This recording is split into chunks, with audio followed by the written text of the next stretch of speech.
সকলকে জয় যিশু। আশা করি সকলে ভালো আছেন। প্রিয় বন্ধুরা, আপনি যে ভিডিওটি দেখতেছেন, যে জায়গাটি দেখতেছেন, যারা আমরা বাইবেলের বিশ্বাসী, আমাদের প্রত্যেকের জন্য এই জায়গাটি খুবই একটা গুরুত্বপূর্ণ জায়গা। এখন আপনার মধ্যে প্রশ্ন জেগেছে, আসলে কি জায়গাটা আসলে কি, নাম কি, আসলে কোন জায়গাটি, এটা পবিত্র বাইবেলের কোন ঘটনা সেই জায়গাটি? তাহলে বন্ধুরা, ভিডিওটি দেখতে থাকুন এবং সাথে সাথে আমি আপনাদেরকে এই যে জায়গাটি, যে ঘটনাগুলো ঘটে গেছে পবিত্র বাইবেলে, সে ঘটনাগুলো এখন বাইবেল থেকে পড়ে শোনাবো। এবং যে বাইবেলগুলো পড়ে শোনাবো, যে ঘটনাগুলো পড়ে শোনাবো, সেই ঘটনাগুলো এখানে ঘটেছিল। অর্থাৎ অব্রাহাম এবং যাকবের, বিশেষ করে অব্রাহাম এবং যাকবের জীবনে যেই ঘটনাগুলো ঘটেছে, বেশিরভাগ ঘটনা এখানে ঘটেছে। তাই প্রিয় বন্ধুরা, ভিডিওটি শেষ পর্যন্ত দেখতে থাকুন এবং আমি পড়তে থাকি। প্রথমে আমরা দেখব অব্রাহামের বিষয়ে। অব্রাহাম এই জায়গায় তিনি কী কী করেছিলেন। আমরা যদি আদি পুস্তক 12 অধ্যায় 4 থেকে 9 পদ পর্যন্ত পড়ি, তাহলে আমরা দেখতে পাবো সেখানে লেখা আছে, পরে অব্রাহাম সদাপ্রভুর সেই বাক্য অনুসারে যাত্রা করিলেন এবং লোটও তাহার সঙ্গে গেলেন। হারন হইতে প্রস্থানকালে অব্রাহামের 75 বছর বয়স ছিল। অব্রাহাম আপন স্ত্রী সারিকে ও ভাতুষপুত্র লোটকে এবং হারনে তাহারা যেই ধন উপার্জন করিয়াছিলেন ও যেই প্রাণীগণকে লাভ করিয়াছিলেন, সেই সমস্ত লইয়া কনান দেশে গমনার্থে যাত্রা করিলেন এবং কনান দেশে আসিলেন। আর অব্রাহাম দেশ দিয়া যাইতে যাইতে সিকিম স্থানে মরির এলন বৃক্ষের নিকটে উপস্থিত হইলেন। তৎকালে কনানীয়রা সেই দেশে প্রবাস করিত। পরে সদাপ্রভু অব্রাহামকে দর্শন দিয়া কহিলেন, আমি তোমার বংশকে এই দেশ দিব। আর সেই স্থানে অব্রাহাম সেই সদাপ্রভুর উদ্দেশ্যে এক যজ্ঞবেদী নির্মাণ করলেন, যিনি তাহাকে দর্শন দিয়াছিলেন। পরে তিনি ওই স্থান ত্যাগ করিয়া পর্বতে গিয়া বৈঠেলে পূর্ব দিকে আপনার তাম্বু স্থাপন করিলেন। তাহার পশ্চিমে বৈঠেল ও পূর্ব দিকে ওই ছিল। তিনি সেই স্থানে সদাপ্রভুর উদ্দেশ্যে এক যজ্ঞবেদী নির্মাণ করিলেন ও সদাপ্রভুর নামে ডাকিলেন। পরে অব্রাহাম ক্রমে ক্রমে দক্ষিণে গমন করিলেন। প্রিয় বন্ধুরা, এই জায়গাটিতে অব্রাহাম বেদি নির্মাণ করলেন এবং এখানে তাম্বু স্থাপন করলেন এবং অব্রাহাম এখানে ঈশ্বরকে প্রথমে সদাপ্রভু বলে ডাকলেন।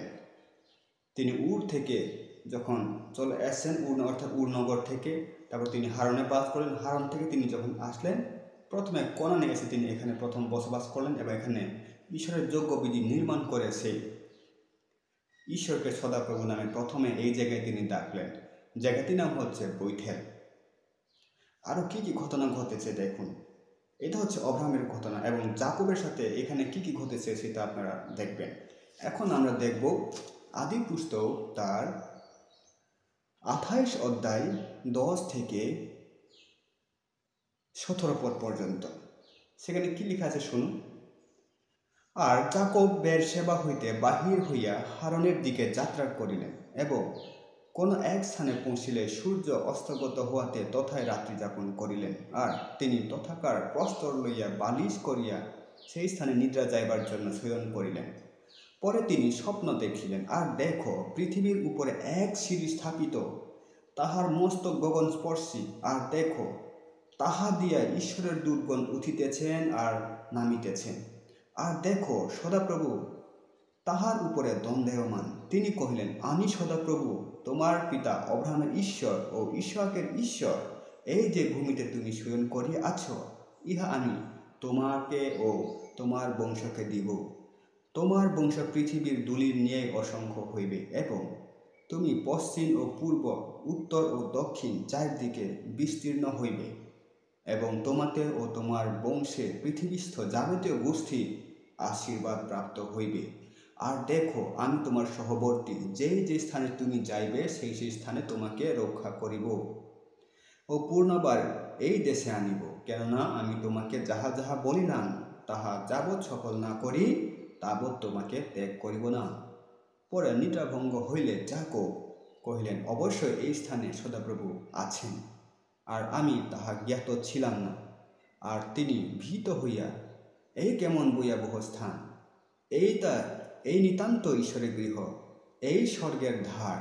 পরে যাকব প্রত্যুষে উঠিয়া বালিশের নিমিত্ত যেই প্রস্তর রাখিয়াছিলেন তাহা লইয়া স্তম্ভরূপে স্থাপন করিয়া তাহার উপর তৈল ডালিয়া দিলেন, আর সেই স্থানের নাম বৈথেল, ঈশ্বরের গৃহ রাখিলেন। কিন্তু পূর্বে ওই নগরের নাম লুজ ছিল। তাহলে বন্ধুরা বুঝতে পারছেন, এটি পূর্বের নাম ছিল ওই নগর, ওই বা লুস নগর ছিল। সরি, ওই না, এটা লুস নগর ছিল। আর যাকব এটিকে তিনি প্রথমে ঈশ্বরের গৃহ বা বৈথেল বলে তিনি নাম দিয়েছিলেন। অর্থাৎ যাকব তিনি প্রথমে এই জায়গাটির নাম দিয়েছিলেন বৈথেল, কারণ যখন তিনি ঘুমিয়েছিলেন তিনি দেখতে পেয়েছিলেন পৃথিবী এবং স্বর্গের মধ্যে একটা সিঁড়ি, ঈশ্বরের দূতগণ নামতেছে এবং উঠতেছে।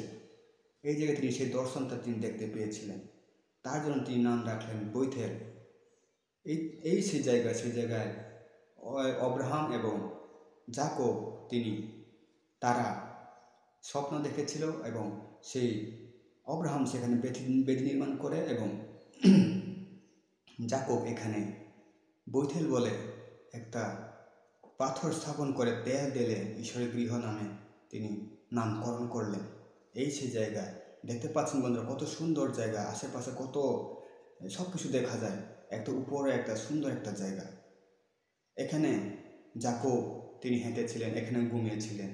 হয়তোবা সেই সময় আরও ঘন জঙ্গল ছিল, হয়তোবা মরুভূমির মতো হইতে পারে। তো বন্ধুরা, আপনারা চিন্তা করুন, সেই হাজার হাজার বছর আগে যাকব এবং অব্রাহাম এই জায়গায় তারা ছিল। আরও আরেকটি ঘটনা আছে, সেটা আমরা যদি দেখি আদি পুস্তক তার ৩৫ অধ্যায়, যদি আমরা ৯ থেকে ১৬ পদ পর্যন্ত পড়ি, সেখানে আমরা আরেকটি ঘটনা দেখতে পাই। সেখানেও একই যাকবের ঘটনা। একটু যেটা পড়ছি সেটা হচ্ছে তিনি পদ্ম আরামে যাওয়ার সময় ঘটনা, এবং এখন হচ্ছে পদ্ম আরাম থেকে ফেরার সময়। তখন তার স্ত্রী, তার পুত্ররাও ছিল। আদি পুস্তক ৩৫ অধ্যায় ৯ থেকে ১৬ পদ সেখানে লেখা আছে, পদ্ম আরাম হইতে যাকব ফিরিয়া আসিলে ঈশ্বর তাহাকে পূর্ণবার দর্শন দিয়া আশীর্বাদ করিলেন। ফলত ঈশ্বর তাহাকে কহিলেন, তোমার নাম যাকব, লোকে তোমাকে আর যাকব বলিবে না, তোমার নাম ইসরায়েল হইবে। আর তিনি তাহার নাম ইসরায়েল রাখিলেন। ঈশ্বর তাহাকে আরও কহিলেন, আমি সর্বশক্তিমান ঈশ্বর, তুমি প্রজাবন্ত ও বহুবংশ হও। তোমা হইতে এক জাতি, এমনকি জাতি সমাজ উৎপন্ন হইবে, আর তোমার কতি হইতে রাজগণ উৎপন্ন হইবে। আর আমি অব্রাহামকে ও ইসাককে যেই দেশ দান করিয়াছি, সেই দেশ তোমাকে ও তোমার ভাবি বংশকে দিব। সেই স্থানে তাহার সহিত কথোপকথন করিয়া ঈশ্বর তাহার নিকট হইতে ঊর্ধ্বগমন করিলেন। আর যাকব সেই স্থানে কথোপকথন স্থানে এক প্রস্তরের স্তম্ভ স্থাপন করিয়া তাহার উপরে পেয় নৈবেদ্য উৎসর্গ করিলেন ও তৈল ডালিয়া দিলেন। এবং যেই স্থানে ঈশ্বর তাহার সহিত কথা কহিলেন, যাকব সেই স্থানের নাম বৈথেল রাখিলেন। পরে তাহারা বৈথেল হইতে প্রস্থান করিলে, আর ইফ্রাতে উপস্থিত হইবার অল্প পথ অবশিষ্ট থাকিতে রাহেলের প্রসব বেদনা হইল, এবং তাহার প্রসব করিতে বড় কষ্ট হইল। অর্থাৎ প্রিয় বন্ধুরা, এই জায়গায় ঘটেছিল সেই ইসরায়েলের নাম উৎপত্তি। অর্থাৎ এখানে ঈশ্বর যাকবের নাম পরিবর্তন করে ইসরায়েল দেখেছেন, এবং আজকে ইসরায়েল দেশ, আজকে বর্তমান ইসরায়েল জাতি উৎপত্তি এখান থেকে, এই জায়গা থেকে। এখানে ঈশ্বর ইসরায়েলের নাম রেখেছিলেন যাকবের মাধ্যমে। যাকব পরিবর্তে তিনি ইসরায়েল নাম রেখেছেন, এবং সেই যাকবের মাধ্যমে সমস্ত জাতি আশীর্বাদ পাবে বলে তিনি কথা দিয়েছেন। অব্রাহাম ইসাককে যে কথাটা ঈশ্বর দিয়েছেন, সেটা যাকবকেও দিয়েছেন, যেন যাকবের মাধ্যমে পূর্ণ হয়, এবং যাকবের বহু বংশ হবে, ইসরায়েল দেশ হবে, ইসরায়েল জাতি হবে, সেটা এখানে প্রথমেই তিনি নাম দিয়েছেন। তাহলে আমরা আজকে বুঝতে পেরেছি প্রিয় বন্ধুরা, ইসরায়েল নাম থেকে কোথা থেকে উৎপত্তি হয়েছে। এই যে এই জায়গা থেকে, এই বৈথেল থেকে ঈশ্বরের দেওয়ার নাম, সেই ইসরায়েলটা, অর্থাৎ ইসরায়েল নাম করণ করা হয়েছে, ইসরায়েল নাম উৎপত্তি হয়েছে যাকবের মাধ্যমে। তাহলে বন্ধুরা, আমরা দেখতে পাচ্ছি এখানে আমাদের আদি পিতা অব্রাহাম এবং যাকবের ঘটনা এখানে ঘটেছে। অর্থাৎ জায়গাটি বৈথেল, ঈশ্বরের গৃহ, খুব গুরুত্বপূর্ণ একটা জায়গা পবিত্র বাইবেলে ঘটে যাওয়া ইতিহাসে। আশা করি প্রিয় বন্ধুরা আপনারা বুঝতে পেরেছেন। যদি ভালো লেগে থাকে অবশ্যই ভিডিওকে শেয়ার করে দিবেন, এবং লাইক, কমেন্ট, শেয়ার করে আমাকে উৎসাহ দিবেন। সকলকে জয় যিশু, ঈশ্বরের গৌরব হোক। ধন্যবাদ।